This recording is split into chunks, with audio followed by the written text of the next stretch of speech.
والعاقبة للمتقين والصلاة والسلام على سيد الأنبياء والمرسلين محمد وعلى آله وأصحابه أجمعين. وقال الله تبارك وتعالى: فأعوذ بالله من الشيطان الرجيم بسم الله الرحمن الرحيم. قل هل يستوي الذين يعلمون والذين لا يعلمون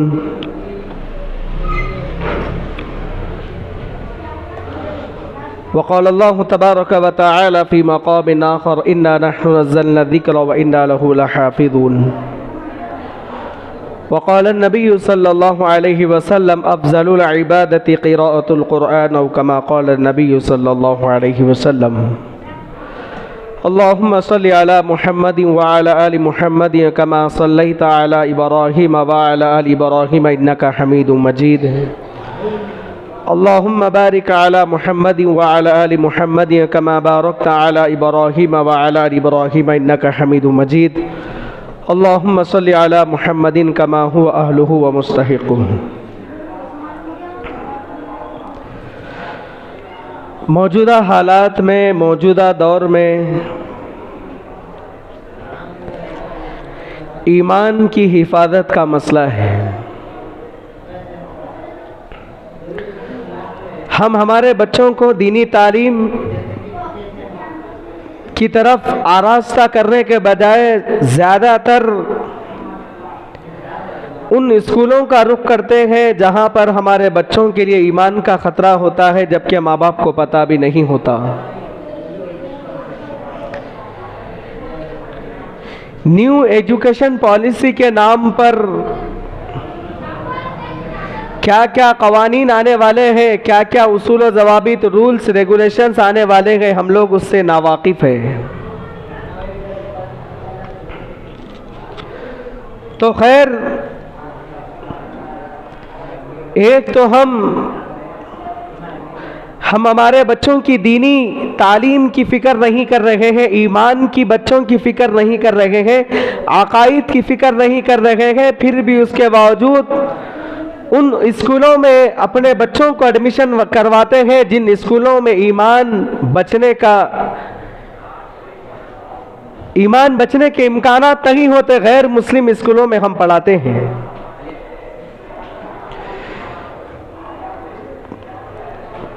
اپنے بچوں کو دنیاوی تعلیم سے عصری تعلیم ضرور پڑھائے، ضرور آراستہ کرے، لیکن اس کے ساتھ ساتھ کسی مدرسے میں چلنے والے مکتب میں اپنے بچوں کو بھیجے، کسی مسجد میں چلنے والے مکتب میں اپنے بچوں کو ضرور بھیجنا چاہیے.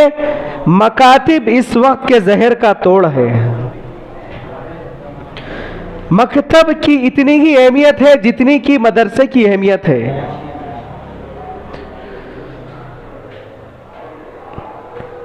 اگر مکتب میں پڑھانے والا استاد بااخلاق ہو تو انار کے درخت کے نیچے بھی پڑھا سکتا ہے. اگر پڑھانے والے استاد کے اندر وہ صفات نہیں ہے تو بڑے سے بڑے مکتب کو، بڑے سے بڑے مدرسے کو بھی اجاڑ سکتا ہے. تو خیر، مکتب کی اتنی ہی اہمیت ہے جتنی کی مدارس کی اہمیت ہے. پہلے بچے اسکول جاتے، مسلمان بن کر اسکول جاتے، مسلمان بن کر اسکول سے واپس آتے. آج اسکول جانے والے طلبہ، اسکول جانے والے بچے آتے وقت تک ایمان پر ثابت قدم رہنا کوئی ضروری بات نہیں ہے. کب کلاس میں ایمان چھین لیا جائے گا پتہ نہیں ہے. کب اسکول میں کیا پڑھایا جائے گا یہ بھی پتہ نہیں ہے ہم لوگوں کو. تو پہلے بچے اسکول جاتے تھے، ماں باپ بھی مطمئن ہوتے تھے، بچے بھی مطمئن ہوتے تھے. جا کر آنے تک ان لوگوں کا ایمان باقی رہتا، ہم لوگ مطمئن تھے. لیکن آج کے اسکولز میں جانے والے بچے آتے وقت تک مسلمان رہنا کوئی یقینی بات نہیں ہے. کب کلاس میں کیسے ایمان چھین لیا جائے گا پتہ نہیں. تو اسی لیے علماء کرام بار بار اپنے بیانات میں کہہ رہے ہیں کہ اپنے بچوں کو مکاتب کے اندر بھیجو. جتنے بچے اسکول جاتے ہیں، کتنے بچے ہمارے بچے اسکول میں جاتے ہیں، کتنے بچے دینی تعلیم سے آراستہ ہو رہے ہیں، قرآن کی تعلیم سے آراستہ ہو رہے ہیں، حدیث کی تعلیم سے آراستہ ہو رہے ہیں. ہم لوگوں کو فکر کرنے کی ضرورت ہے. ایک بزرگ کا انتقال ہونے لگا تو انہوں نے وصیت کی. ایک بہت بڑے بزرگ کا انتقال ہونے لگا تو انہوں نے وصیت کی، میرے قبر کے سرہانے وہ پتھر گاڑنا جس پتھر پر مکتب کے بچے اپنی چپل جوتے چھوڑا کرتے تھے.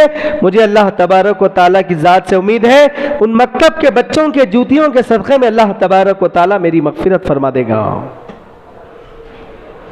بہت بڑے ولی کامل کہہ رہے ہیں میرے قبر کے سرہانے اس پتھر کو گاڑنا جس پتھر پر بچے قرآن کی تعلیم سے آراستہ کر رہے، بچے قرآن سیکھنے آتے ہیں، حدیث کی تعلیم مکتب میں سیکھنے آتے ہیں. ان بچے جو مکتب میں پڑھنے والے جو پتھر پر چپل چھوڑا کرتے تھے، میرے قبر کے سرہانے اس پتھر کو گاڑنا اللہ کی ذات سے امید ہے اس مکتب میں پڑھنے والے بچوں کے جوتیوں چپلوں کے صدقے میں اللہ تبارک و تعالیٰ میری مغفرت فرماوے گا. بڑے سے بڑے عالم بننے کے لیے بنیادی علم مکتب ہی سے سیکھا جاتا ہے. بڑے سے بڑے مفسر بننے کے لیے بنیادی علم مکتب ہی سے سیکھا جاتا ہے. بڑے سے بڑے محدث بننے کے لیے بنیادی علم مکتب ہی سے سیکھا جاتا ہے. حضرت امام بخاری رحمت اللہ علیہ نے اپنا بچپن لکھا ہے کہ مکتب میں ان کی تعلیم کہاں تک ہوئی. امام احمد بن حنبل رحمت اللہ علیہ نے، امام بخاری رحمت اللہ علیہ نے اپنا بچپن لکھا ہے کہ ان کی تعلیم مکتب میں کہاں تک ہوئی. حافظ حجر ابن عسقلانی رحمت اللہ علیہ نے اپنا بچپن لکھا ہے کہ مکتب میں ان کی تعلیم کہاں تک ہوئی. حضرت جی مولانا الیاس صاحب رحمت اللہ علیہ فرمایا کرتے تھے مجھے مکاتب چلانے کے لیے بچے دے دو، میں 100 مکاتب سنبھالنے کے لیے تیار ہوں. تو مکتب کی اتنی بڑی اہمیت ہے. بڑے سے بڑے عالم بننے کے لیے بنیادی علم مکتب ہی سے سیکھا ہے ہمارے بڑوں نے. امام بخاری رحمت اللہ علیہ نے، ابن حجر عسقلانی رحمت اللہ علیہ نے، حضرت جی مولانا الیاس صاحب رحمت اللہ علیہ نے، اکابرین تھے، امت کے بڑے بڑے علماء کرام تھے. ان کی زندگی اگر آپ اٹھا کر دیکھیں گے تو انہوں نے بنیادی علم مکتب ہی سے سیکھا ہے. سب سے پہلا کام یہ ہے کہ بچوں کے دلوں میں جگہ بنانا ہے. دینداروں سے محبت پیدا کی جائے بچپن ہی سے. دیندار چہروں کی محبت بچوں کے دلوں میں پیدا کی جائے گھروں میں. قرآن کی محبت بچوں کے دلوں کے اندر پیدا کی جائے بچپن ہی سے. حدیث کی محبت بچوں کے دلوں میں پیدا کی جائے. صحابہ کی محبت بچوں کے دلوں میں پیدا کی جائے. تابعین کی تبع تابعین کی محبت، اولیاء کی محبت بچوں کے دلوں میں پیدا کی جائے. انبیاء کی محبت بچوں کے دلوں میں پیدا کی جائے. اولیاء کی محبت بچوں کے دلوں میں پیدا کی جائے. اس کے بجائے ہم لوگ کس کی محبت پیدا کرتے ہیں؟ بچہ جب بولنے کے قابل ہوتا ہے تو بعض ماں باپ تو گالی گلوچ سکھاتے ہیں، بعض ماں باپ ارے ترے بولنا سکھاتے ہیں، بعض ماں باپ گانے سکھاتے ہیں. تربیت کرنے میں ماں باپ کا بڑا اہم رول ہوتا ہے، ماں باپ کا بہت بڑا اہم کردار ہوتا ہے. بچے جب کچھ بولنے کے قابل ہو جائے، کچھ پڑھنے کے قابل ہو جائے تو سب سے پہلے اللہ کا نام سکھایا جائے، کلمے سکھائے جائے، حضور علیہ الصلوۃ والسلام کی محبت پیدا کی جائے، حضور علیہ الصلوۃ والسلام کی سنتیں بچوں کو پیدا کی جائے. حضور کا یہ طریقہ تھا. ہمارے اللہ کے نبی علیہ الصلوۃ والسلام اس طریقے پر کھاتے تھے، اس طریقے پر پہنتے تھے. یہ نبی کی سنت ہے، یہ اسلام ہے، یہ دین ہے، یہ شریعت ہے. نہ ہم سمجھاتے ہیں نہ سمجھانے کی کوشش کرتے ہیں. نہ ہم کو اسلام سے محبت ہے، نہ قرآن سے ہم لوگوں کو محبت ہے، نہ حدیث سے محبت ہے، نہ انبیاء سے محبت ہے، نہ صحابہ تبع تابعین سے محبت ہے، نہ اولیاء سے ہم لوگوں کو محبت ہے. کن سے محبت ہے ہم خود بہتر جانتے ہیں. کس کے طریقے بچپن سے سکھاتے ہیں. بچوں کے بال کیا ہے، بچوں کے چھوٹے چھوٹے بچے ہیں کس طرح کٹنگ بنائی جا رہی ہے، چھوٹے بچے ہیں کس طرح کا لباس بچپن ہی سے پہنایا جا رہا ہے.